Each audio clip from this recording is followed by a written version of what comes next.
என் ஜீவன் என்னை விட்டு போகும் முன்பு உனக்காக நான் சொன்ன வார்த்தைகள், நீ செய்யும் பாவம் இன்னதென்று அறியாமல் செய்து கொண்டிருக்கிறாய். உன் பாவத்தின் விளைவை உன் பிள்ளைகள் அனுபவிப்பார்கள் என்பதை மறந்துவிடாதே.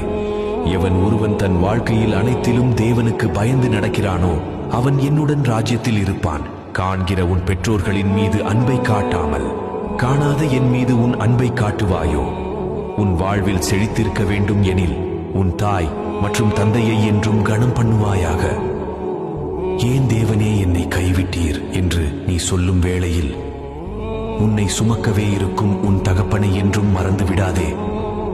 பாவத்திலும் மிக கொடுமையானது துணிகர பாவமே. அதை நீ செய்யும் ஒவ்வொரு வேளையும் எனக்கு கசப்பான காடியை நீயே மீண்டும் குடிக்கிறாய் என்பதை எப்பொழுதுமே மறந்து விடாதே. மனதின் போராட்டமான சூழ்நிலை, அடிமைப்பட்டிருக்கும் காரியம், பொருளாதார சிக்கல், குடும்பத்தின் பிரச்சனை, நான் உனக்கு வாக்களிக்கிறேன், திடன்கொள். எல்லா துன்பங்களும் இன்றோடு முடிந்தது. பிள்ளையே, இன்று உன்னிடம் நான் கேட்பது ஒன்றே. உன் முழு மனதையும் உன் முழு ஆத்துமாவையும் என்னிடம் ஒப்புவித்து இரவும் பகலும் வேதத்தில் பிரியமாயிருந்து ஜெபத்தில் உறுதியாயிருக்கிற மனுஷன் பாக்கியவான்.